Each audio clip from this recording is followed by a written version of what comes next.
Today we're going to be talking about gnomes. And, I think a lot of people, when they think about gnomes, they think about the little guys in the pointy hats.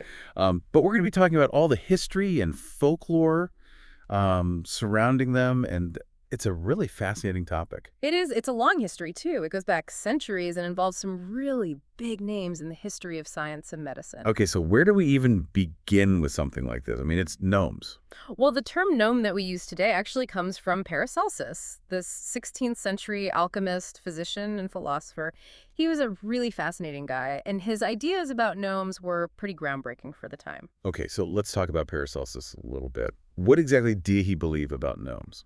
Well, Paracelsus believed that gnomes were what he called earth elementals, and that the earth was their natural habitat. The way that we move through air, Paracelsus thought that gnomes could move through the earth. Oh, wow. Yeah, it's an interesting concept. So they weren't just, like magical beings floating around or something? Not exactly. Paracelsus described them as more physical beings. They could eat and drink and talk like humans. So he saw them as kind of in between a spirit and a human, but really closely tied to the earth itself. Hmm. That's pretty wild. I have to say it's a lot more interesting than just, the garden gnomes.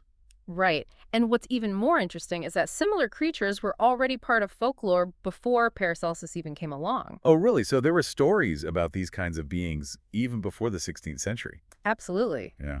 In German mining communities, there were all these tales about these beings called Bergmannlein, which translates to mountain mannequin. Mountain man. Yeah. That's kind of creepy, but also kind of cute. I'm picturing like a little bearded guy with a pickaxe. You're not too far off, actually. A lot of what we know about the Bergmannlein comes from Georgius Agricola, who was a mining supervisor at the time. He was actually a contemporary of Paracelsus. So Paracelsus is coming up with these theories about, earth elementals and everything, and then Agricola's out there in the mines, and he's writing down all this stuff about mountain mannequins. Exactly. And what Agricola documented was that miners believed that these Bergmannlein were mischievous. They would throw pebbles at miners, play pranks, generally just cause trouble. Like little tiny rock fights down in the mines. Mhm. That's kind of chaotic. It does sound kind of chaotic, but they weren't all bad. Sometimes they would actually lead miners to rich veins of ore. Oh, so like tiny little treasure guides. Yeah, it's like they were rewarding them for putting up with their mischief. Wow. So it sounds like Agricola really took this seriously, like these beliefs about the Bergman line. He did. He even dedicated a whole section to them in one of his works where he describes them in detail. He actually referred to them as kobalos, or kobel, which mean mime or trickster, Okay. which, kind of reflects their mischievous nature and their tendency to mimic humans. So what did these tricksters look like? What did Agricola say? He described them as small, only about 2 feet tall. They always looked old, and they dressed like miners themselves with laced shirts and leather aprons. Okay, so I'm picturing a tiny little grumpy old miner with like a pickaxe twice his size. Yeah, pretty much. Just causing trouble down there. Pretty accurate.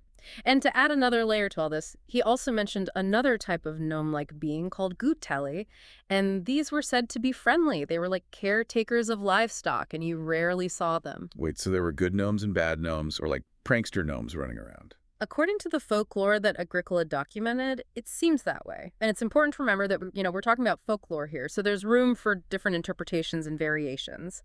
But the fact that Agricola documented all of this shows us that these beliefs were taken seriously at the time. It really is interesting to think about how widespread these beliefs were and how seriously they were taken by so many people. So I'm guessing Agricola probably had some pretty interesting stories about these guys. He did. He documented this one really terrifying incident that supposedly happened at a mine called Rosenkrantz in Annaberg, Germany. Oh, what happened? So according to Agricola, a mine demon appeared in the form of a horse and killed 12 men with its breath. We had a killer horse demon. It sounds like a horror movie, but this just shows how ingrained these beliefs were in the culture at the time. It does. It's crazy to think about how differently people viewed the world back then. Speaking of different perspectives, I think I read that another scholar had something to say about these creatures as well. Yeah, you're thinking of Olaus Magnus. He was a Swedish scholar, and he also wrote about these mine demons in his book. Interesting. So now we have like a German perspective and a Scandinavian perspective on these gnome-like beings. Sounds like they had a pretty big impact. They did. And what's interesting is that while Magnus didn't actually use the term gnome, he did include a woodcut illustration with his description of these mine demons. And that illustration has actually become really associated with gnomes today. Oh, wow. So this is where we start to get a visual of these guys. That's so cool. It's really interesting to see how the image of the gnome has evolved over time, from these descriptions of miners and horse demons to like garden ornaments. It's a pretty dramatic shift, Yeah. and that actually brings us to a really interesting turning point in the gnome narrative, the transition from the Renaissance to the modern era. So how did we get from these early descriptions to the gnomes you know today? What happened? Well, during the Romantic period in the 19th century, the way that people thought about gnomes really started to change. Okay, so what kind of change are we talking about here? Well, gnomes kind of started to be seen as less magical and more earthly, like a Yeah. less like fairies and more like, well, those grumpy old men you were picturing earlier. So is this where we get like the garden gnomes? Exactly. It's hard to say exactly when gnomes went from being like figures in folklore to, lawn ornaments. But those mass-produced garden gnomes definitely help to solidify that new image of the gnome as something more grounded, less magical. So the mass production of garden gnomes kind of turned them into like a caricature of what they used to be. You could say that the focus shifted away from the magic and mystery and towards a more kitschy, almost comical aesthetic. Huh. It's kind of amazing how an image can change so much over time. It makes you wonder if like people in the future will look back at our gnomes and think the same thing.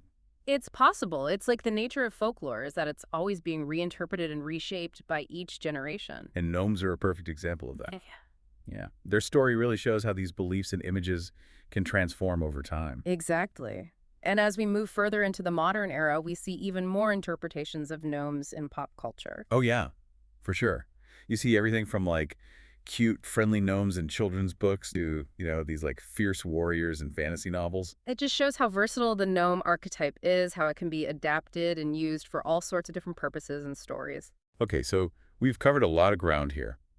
Paracelsus, his theories about earth elementals, the Bergman line, the Agricola's writings, Olaus Magnus's illustration, and then the evolution of their image through the Romantic era and into modern times.